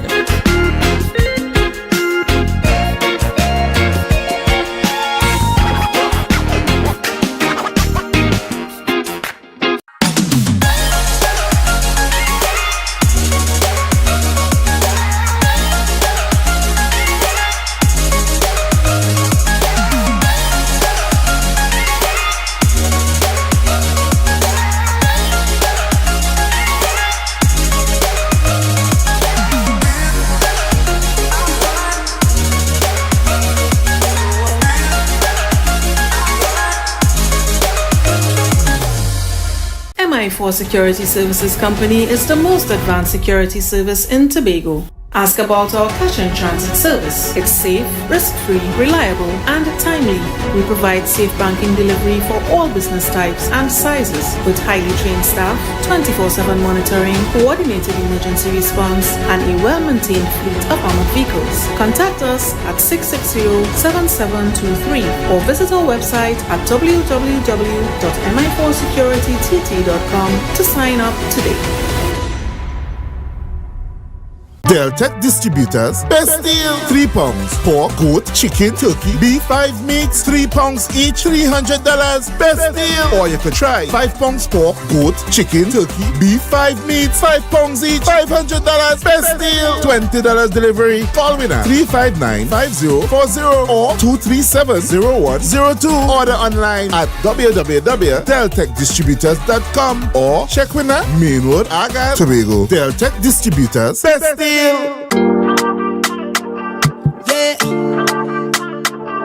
Hey. Tobago updates. Na, na, na, na, na. Good morning, Tobago. Na, na, na, na. Let's go. It's a brand new morning. Rise up to a brand new dawning. As the passion starter. Welcome back to Good Morning Tobago on Tobago Updates. And viewers, if you are a writer here in the Tobago space and you want to get a little bit more proficient, or you just want to be part of a wonderful community of writers, there is a special event coming up pretty soon at the end of April that you should be involved in, and that is the Caribbean Author Conference and Author Village. And to tell us a little bit about that, I'm being joined online by Mr. Daniel Francis, and he is an author and founder of One Momentum Publishing. So good morning and welcome to you, Mr. Francis. How are you doing? Good morning, good morning. I am doing well. Great to be here. And tell me a little bit, first of all, about yourself. I mean, you're an author. Tell me about that One Momentum Publishing. Just give us an idea of who you are. Right, so as you said, my name is Daniel Francis. I would have published 2 books, one in 2020 called The Millennial Mind, and the second one, The Millennial Experience, a year later. And basically through that experience of publishing my book and really pushing, especially through COVID-19, because my book launched when coronavirus would have reached here, I was able to have a lot of success. We have about 2,500 plus books sold. And interestingly enough, a lot of authors would have been reaching out to me asking for advice on what they can do. And that spurred me on to do free webinars for 2 years, just educating authors on the process. Because for me, when I went through the process, there were many things that I wish I knew. So I wanted to pass on that information to them. And through that process of passing it on, eventually authors would reach out and say, hey, can you publish my book for me? And that would have basically been the beginning of me launching my business, One Momentum Publishing. Certainly. And, when we talk about Caribbean authors, it comes to mind Mr. Earl Lovelace, Jamaica Kincaid, and all these wonderful authors that we have. And it seems as though some of those have been very prolific in the last few decades, but, we have kind of struggled a little bit to get our modern authors out into the wider public and to be a little bit more accepted. And tell me about this Caribbean Authors Conference that's going to be happening, and being able to uplift just Caribbean authors on a whole and, make us, a little bit more impactful within the region? Yeah. My main goals for the conference was basically just to fill that gap that I saw when I started publishing. Basically there's not a space for aspiring authors who really want to put out a book to get all the information that they need in one place. So that's one thing that I wanted to start with. And then it's also hard to create a platform for published authors to promote and sell their books. So putting together the conference, I basically try to alleviate all these different areas. So the conference, interestingly enough, is going to be on the 23rd of April, which is World Book Day. And it's from 4 to 10 p.m. at Central Bank Auditorium. And from 4 to 7, the first thing that we're going to be doing is having an author village, whereby we have authors. I've set up a space for them for free, where they can set up, promote, market, and sell their books for free. Because that's something that I wish I had, a space to just promote and just come and sell my books. And then from 7 to about 8:30, we'll have the conference portion, where I will be giving out information on all the different aspects of writing, editing, publishing on Amazon, publishing locally, all you need to know, nuances of being a Caribbean author, that if you don't have that specific information, it might be difficult. We'll have author panels, resources for authors as a panel as well. And thirdly, I'll basically be using that platform to self-publish my third book, which is called How to Write and Self-Publish as an Aspiring Caribbean Author. So again, it's coming together and bringing all these things, all these aspects of what an author or an aspiring author might need, all in one place. And tell me about some of the people that you have on board with you, because of course this is a Caribbean author conference. Where are some of our authors and so on coming from? Right. So I really wanted to bring this whole concoction of authors together. We have youngest of authors out there. I believe her name is Corinne. I think she's like 10 or 11. Because one aspect I really wanted to show that it doesn't matter what age you are. You can publish as young as 8, 9, 10, right? Once you have that idea, you can put it out there. And I want to save some of the panelists because I want to bring them up as a surprise. But basically, we're bringing some of these seasoned authors out there just to share that aspect on, okay, what it's like to be an author, what things you might need to look out for. And as you say, we want to have more Caribbean authors out there. We want to make a name out there. And publishing and self-publishing have become easier than ever before. So really and truly, by doing this first ever Caribbean author, we're creating a space whereby persons can just have that information, use it, and then become authors. How can people get involved in this conference? How can they be a part of it, especially if they are an aspiring author here in Tobago or in Trinidad or wherever? It's as simple as going to my website, ompublishing.org. We have a sign-up sheet for authors that want to be part of our community, firstly, because we have a community on WhatsApp and Facebook. And really, it's just that resource whereby if you're an aspiring author and you have questions, you can bring them there. We'll help you out. If you're a published author and you just want to have a community where we kind of nurture each other, help each other out, we have that there as well. If you also go on the website, ompublishing.org, you can purchase a ticket for the conference. And everyone that attends, of course, you're going to get that networking. You're going to get all those. You're going to get a copy of my new book. So again, if you are an aspiring author, this is the place to be because you're going to get all that information, all that mentorship, all that networking, all in one place. Again, this is something that I wish I had when I was publishing my first book. So I really wanted to create that space for individuals to do the same. Whether you come to the conference or whether you join our Caribbean Author Village and you're getting that information via the different groups. And tell me a little bit about the costs that are associated with and where it's happening. Right, so it's going to be happening at Central Bank Auditorium. I really wanted to pick a location that was downtown so that those individuals finishing work can just walk by. Because at the end of the day, that period of 4 to 7 when we're having the Author Village, that portion of it is free. As in persons off the street can come in, they can peruse all the different books that are there from all the different Caribbean authors, and they can patronize them. And an element that I really wanted to introduce to the conference, because it's meant to be a Caribbean author conference. But obviously it's here in Trinidad, I'll be inviting authors to send videos, giving advice, so we can make a compilation video to share with those that are there.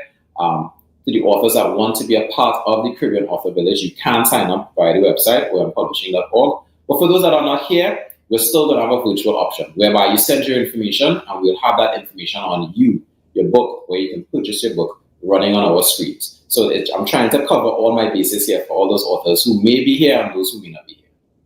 And tell me a little bit about just this space in general, the writing space in general throughout the Caribbean.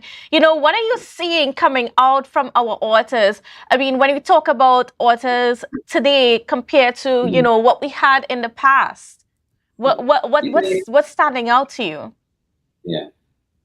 It always shocks me, and even when I tell other persons, how many books are being produced on an annual basis. I think here in Trinidad, you might have 100 plus authors, or somewhere between 80 to 100 authors who are publishing every single year, much less for all the different islands around the Caribbean. Because I personally believe that everyone has a book within them, and you really never know how your book is going to impact someone. I've had persons from America purchase my book. One time I had someone from Iran purchase my book, and they sent me an email saying how it's affected their life positively, how they've been sharing it with their friends. And you're seeing persons realizing that they have a unique footprint, a unique personality that they can now put into their books. The only issue is just how to get all that information all in one place so that you can effectively do it. Because when you, let's say, start a book campaign, it can be overwhelming. But persons are putting in the effort to learn, and we're creating a platform and resources so that it's all in one place so that if you want to do it, it's easier. Now, the next thing is just to really push together, because one of the main goals that I really have is that we have this whole connected Caribbean network of authors, because it should be as simple as I have a book in Trinidad and I can just get it into Jamaica, Barbados, St. Lucia, all these different islands very easily, and get paid for it very easily as well.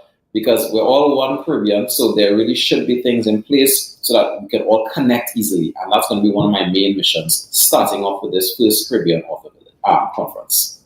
Now, how important it is for us to even just have Caribbean authors, or to have our experiences being placed into a book? Yes, so very important, because you look at it as just a book, but it's more. It's culture. It's experiences being shared worldwide. It's the fact that once you put that book up there, for example, on Amazon, anyone has access to it, right? We talk about music, we talk about art. For me, a book is a form of art, right? And once you put that out there and someone can experience it, learn from it, grow from it, we're basically sharing that Caribbean impact around the world. So this is something that we really want to nurture. This is something that we really want to have more authors out there putting out their work, putting out their art, so that different persons around the world can have access. They can learn about different aspects of the Caribbean and just spread our culture worldwide. And then how does Caribbean authors compare with authors from other regions around the world? The thing is that I love, I'm biased, but I love our books, because from growing up here, you see the type of stories that we have.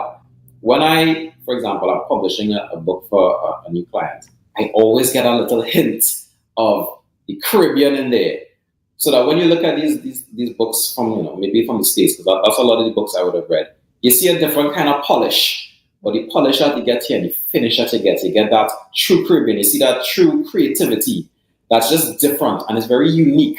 So for me, I know that once we are able to produce more authors, we're producing them at a higher quality, and we're showing them the ways that they can reach a more global audience. I think once that audience starts experiencing our art through our books, they're going to say, wow, this is amazing. And then that's going to open the door for more authors to now get the opportunity to share their work out there, to reach a new audience, because it's very unique.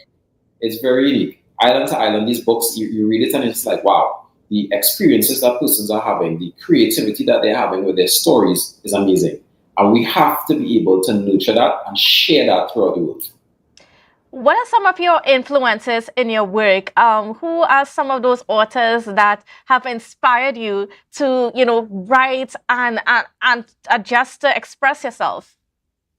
It's so funny. I would have never seen myself as an author, because I started off as a leadership development coach. So I was just heavy into self-help books. I won't even step out to say that I know much about fiction. I must have read maybe 10 novels, for example, in my life. I was heavy on the self-help. So I was big on Tony Robbins and Rich Dad Poor Dad and these kind of books because I was just so focused on developing myself. And that's why my first book would have been a self-help book focused on that area. But as I've learned and I've grown and I've developed and I've started publishing for other authors, learning from other authors, I see that, yeah, this is a niche that I need to get into. I need to start reading more novels. I'm learning from the J.K. Rowlings and all these other individuals who are creating a whole world. I can't even imagine how to do that right now. But the fact that you can take characters and create a whole dynamic between them and a whole world around them is just amazing. And I've seen that glint and that excitement in the eyes of some of the authors that I have interacted within my Caribbean author village, but on the groups. And it just goes to show that there's some amazing authors out there that are ready to tell a story. And I can't wait to help them to create these books, whether it's through my book, through the Caribbean Author Conference, or through any of the platforms that we have right now that are teaching persons, right? Because even with my self-publishing company where I'm publishing, we're on Instagram, TikTok, and we're just sharing information because at the end of the day, I just want the information to be easy to access. So whether you want to figure it out yourself, it's there. Whether you just want to read the book, you can do that and learn. Or whether you want to come to me as a client, we're there for you. It just depends on what you want to do. Tell me a little bit about some of the authors that we have here in the Caribbean that you're seeing as people that could be developing to the next V.S. Naipaul or next Earl Lovelace. You know, get us familiar with some of those that are producing some really great stuff that we should really be looking out for. Yeah. So I would have won this event, boy. It was put on by Alta. I think it was Under the Greens. They had 7 spectacular authors who were basically reading their works out while persons were picnicking. And I am listening to these books and I'm just thinking to myself, we have so much talent, right? I mean, I would have extensively gotten into Earl Lovelace's work because I just see him putting up and they're just amazing, right? But then let's just say, okay, you know, what younger authors do we have out there? So I would have seen, who did I really like that was there that day? Brianne McIver. I am listening to her, not only reading her work, but the emotion behind it. And I'm just thinking to myself, wow. Just wow. So there were only 7 authors there who were reading their work. And I was thinking to myself, if this is just 7, just imagine the ones that are out there who are untapped. And even in the space of, let's say, self-help, which is the realm that I am in, I know so many authors who would have published books that are so specific with their niche. So, for example, there was Jamila Bannister who had a book on marketing. I have a friend, Adrian Havlock, who had one on sales. And again, because I'm very biased because I like my self-help books, these are the books I gravitate to and the ones that I see that are just really catching my eye. Yes. And, you know, I mean, when we talk about just books in general and just having that, how impactful is even just having Caribbean authors within our space, how impactful it is into the development of our society? Yeah, I mean, I see this as a whole cultural development, community development type of movement because you find that when you are encouraging, let's say, kids, because as part of this, we're also going to be doing a partnership with the Heroes Foundation, where we will be doing videos to educate kids on how to become authors, how to write, how to edit, how to self-publish, because we want to nurture that creativity from young. And you find that as you start putting this focus more on writing, you just naturally see persons becoming bigger readers, right? And I think a society that is so more focused on reading and writing, it will just elevate things on all different sides of things. For example, the whole idea for the Author Village and even this conference, for me, it came from a combination of reading books, different little ideas that I saw in books helped me to connect the dots and say, hey, you know, this can work really well. I should put these ideas together, sat down and the final idea that would have come from initially from all the books I read. And I will always tell persons, if you think that you are stuck in life and you don't see yourself improving in the way that you want, I promise you, start reading. Maybe you start a half an hour a day. You finish maybe a book every 3 weeks, every month. I guarantee you can see a correlation between your life improving or more doors opening towards you or creating better ideas by the number of books that you are reading. I saw it in myself. I went from reading 10 books a year to the year that I wrote my book, The Millennial Mind. I would have made a serious attempt and I would have read 40 or 50 books. And the way my mind was churning out ideas, it was a wonder that I came out with a book that year, because when you're filling yourself with more information, you're opening more doors, you're giving yourself more opportunities. And I think if we keep encouraging this, persons to write books, persons to read books, you'll find that the community development will just come as a result. And you'll see that overall there's a growth, right? But it's all about what we put the focus into. All right, great. So, I mean, again, just when and where is this Caribbean Author Conference happening? Right. So it's happening on April the 23rd. That is World Book Day, from 4 to 10 p.m. on at Central Bank Auditorium. And just a quick shout out to my sponsors, TT Rideshare, for helping make this possible. For those who just want to come and support the authors, from 4 to 7 is the Author Village. That part is free for anybody who wants to come and just patronize the authors. And then the actual conference portion starts from 7 p.m. If you'd like to get a ticket, you can go on to ompublishing.org, where we have tickets available. If you just like to pre-order the book, you can go there as well. And of course, if you'd like to reach out to us, have a conversation, maybe you'd like to join our Author Village, maybe you'd like to be in one of the groups, maybe you have a book you want to self-publish and you need that assistance, you can reach out to us on social media. It's OM Publishing on Instagram, LinkedIn, TikTok, or One Momentum Publishing. Or we have a number that you can reach out to. It's 495-2964. That number again is 495-2964. So there are many different ways you can reach out to us if it is you want to be an author in the Author Village, join a group, or even attend the conference.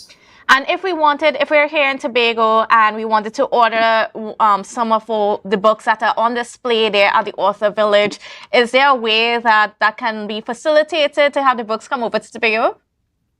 Yeah, for sure. I mean, most of the authors, we've set up a way for books to get to Tobago. And even if we have authors from Tobago who want to participate but can't be there in person, you can still sign up for the Author Village, because as I said, we will have your information running on the screens so that everyone can have access to you, your book, and all the information that comes along with that. Again, we're trying to make this as friendly as possible. And eventually I want to have a space on my website where it's just dedicated to authors. The Caribbean authors around the world, their information, where you can get their books, so that no one can be left out. All right. Well, I want to thank you so much for joining us, Mr. Francis. And before I go, I just want to give you a minute. I don't know if we left out anything this morning. I'm pretty sure I more or less covered everything. I mean, for me, it's all about promoting the aspiring authors and educating them, helping those who are published to do their thing.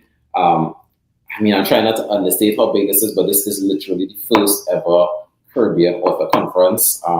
It is going to start here, but trust me, it's going to grow, because we'll be doing this at least twice a year, just constantly creating our platform for authors. And again, I'm on a mission here. I'm trying to help more people publish their books, and I'm trying to create that Caribbean Author Network so that we can all get our books into the hands of each other very easily and seamlessly.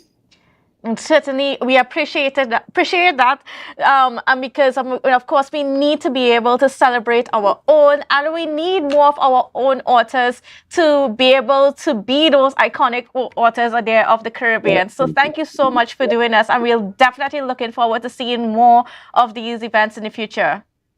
For sure. Thank you so much for having me on. All right, thank you. Well, viewers, we got to go for a quick break, but we'll be right back right after this. It's a brand new morning, rise up to a brand new dawning as the passion starter. You can now get whatever you need whenever you need it anywhere in Tobago with Tapago. Your meals, medication, groceries, and shopping all delivered directly to you. No more hassle, no more stress. Get the Tapago app today on Google Play or Apple App Store. That's TAPPOGO, and let us deliver to you. Check our website at www.tapogo.app or call the experts at 494-TOGO and 484-4746. Tapago. Relax. We will get it to you. Tapago's at your service. At JK Tech, we bring technology to your doorstep. From cutting-edge laptops to reliable printers, we've got it all. nationwide delivery, and a new website for easy online ordering. JK Tech is your one-stop shop for your electronics and computer needs, carrying top brands such as Acer, Samsung, HP, and much more. Follow us on Facebook and Instagram at JKTechTT or visit jktechtt.com. Quality tech is just a click away. JK Tech. Evaluate your shopping experience, your tech, your way. Call or WhatsApp 383-2651. Shop smart, shop JK Tech. It's March Madness at Standard Distributors Limited. Get $100 back for every $1,000 you spend. Major appliance deals on Frigidaire, Hyacinth, Samsung, and more. Plus, same-day financing options available. Don't miss out. Sale ends March 31st. Standard, never beaten on quality and prices. Scrub Ties brings to you our organic fat dissolving shots. Yes, guys, our lemon butter shot breaks down stubborn fat, tightens any loose skin while increasing your metabolism. No side effects, no downtime. We also offer cavitation, cellulite treatment, butt, breast, hip dip fillers, weight loss, fertility IVs, and much more. Contact us on 495-6624 or follow us on Instagram at Scrub Ties Body Contouring.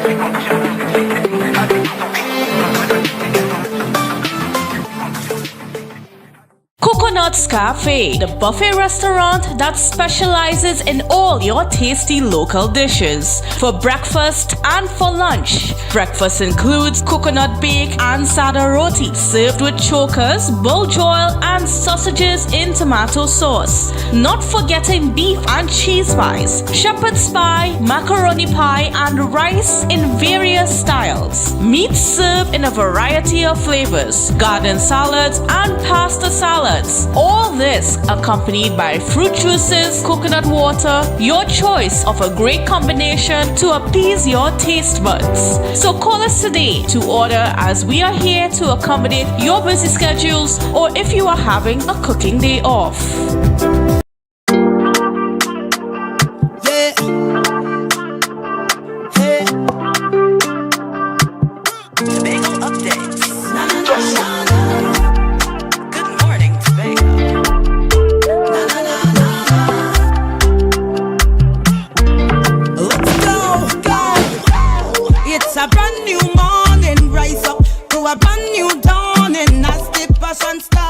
Welcome back to Good Morning Tobago on Tobago Updates. Viewers, at this time, happening later today, there is going to be the continuation of the debate on the Property Tax Amendment Bill of 2024 that's happening in the Senate. Now, the debate started yesterday and it went into the night. I think it stopped at 1 o'clock this morning. But they'll be returning at 1:30 this afternoon. And certainly something that you all need to pay attention to, because one of the things that the Minister of Finance said is that as they're rolling out the property tax, first of all, he is guaranteeing that all that taxes would be collected for property tax by the end of the year, despite the many oppositions and the many criticisms. And two, he said that, there's going to be a lot of changes and so on, a lot of adjustments as it unfolds, because of course it's not a perfect bill, but they are trying to make the necessary amendments as they go on. And one of those amendments which is being debated in the Senate right now. It was passed in the House last week, and that is reducing the value of the tax from 3% of the annual rental value to 2%. And yesterday we had a conversation with Ms. Lois Leslie, who gave us an idea of how it's supposed to, a breakdown of how it's supposed to work, when you get your valuations and so on.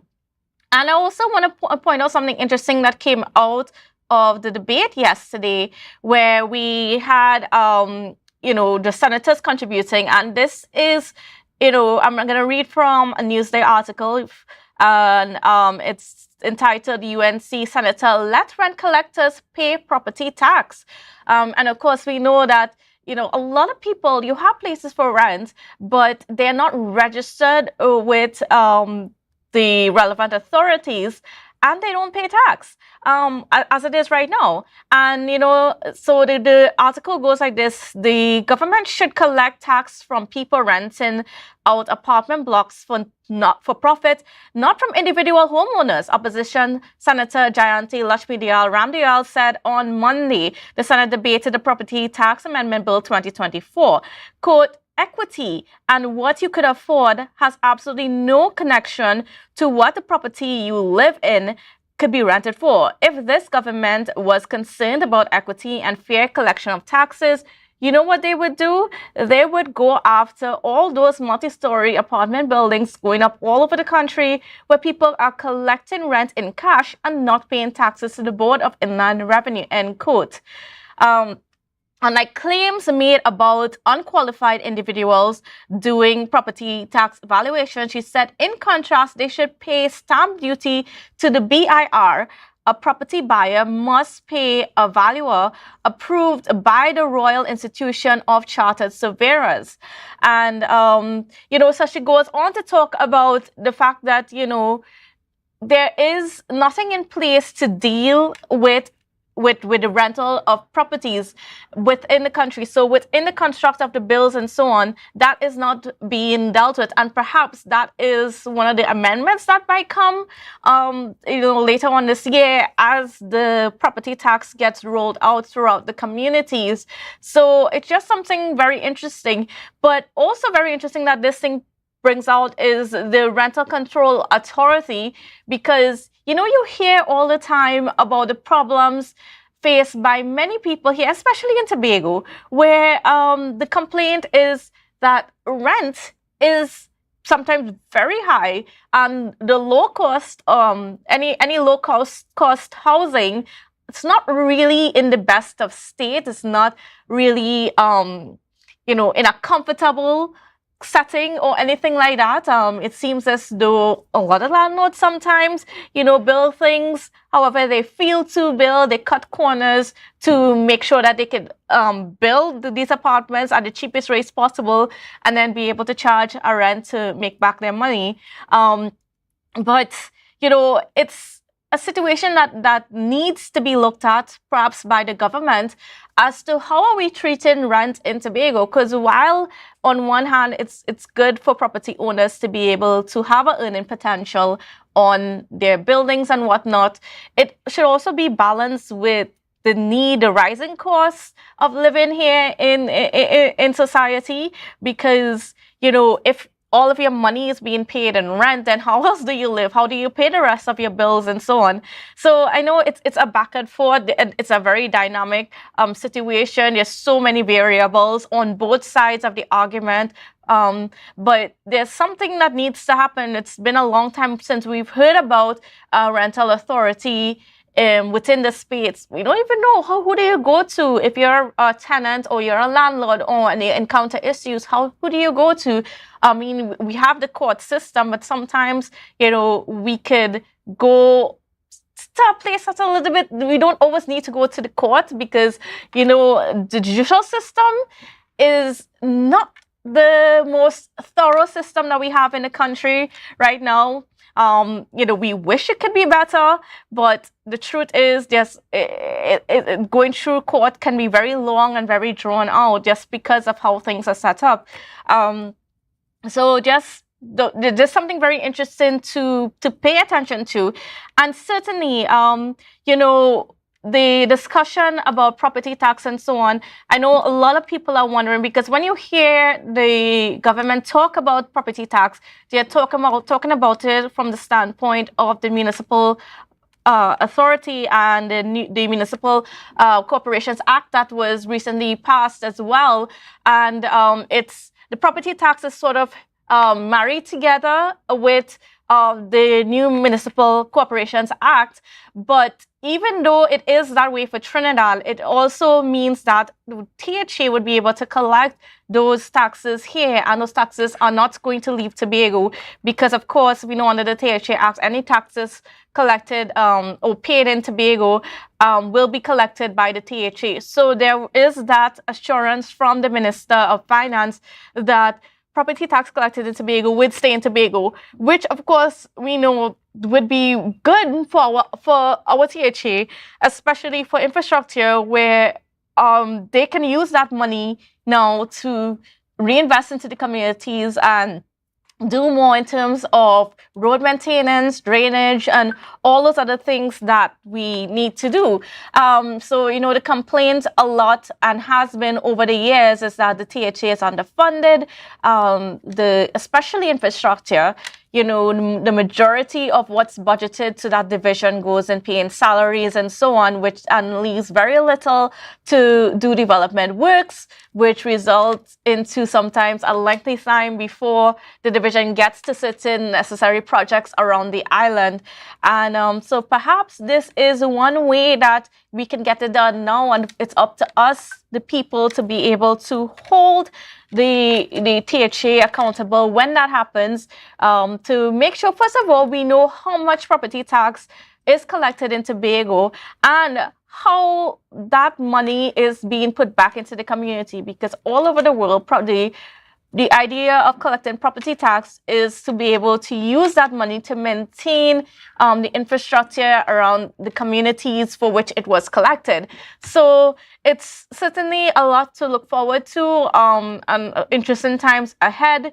We know the opposition has been very clear, and they have not been supporting the property tax, and they have been saying that, you know, try to get the government to abolish it or not institute it, but the government remains steadfast, and they remain strong in their convictions that we need to institute this tax. And of course, this is something that all of us have not had to pay since 2009. So that's 15 years. So the government believes that it's now time for that to be reintroduced into the public. But of course, there's a concern about, you know, with the rising states of living, or the cost of living, that it is posing challenges to a lot of people who are struggling. And a lot of people were hit hard by the COVID-19 pandemic and are still struggling to get back on their feet, because even though we're out of the pandemic, the effects are still there for a lot of people. So it's really an interesting situation right now, and something to look forward to. So if you are interested in knowing a bit more and hearing some of what some of our senators are saying, at 1:30 the debate resumes in the Senate. So you can tune in and just get a sense of some of the things that they are suggesting that needs to be part of this bill, or just to get an idea of what the government is saying, what the opposition is saying, and most importantly, what the independent senators are saying. So, yeah, so that's something to look forward to. So anyways, I just want to thank you all for joining us this morning. It was certainly a pleasure being with you. Hope you have a safe and wonderful day, and we will see you again tomorrow. Bye for now. We are beaches, we are rivers, we are melanated.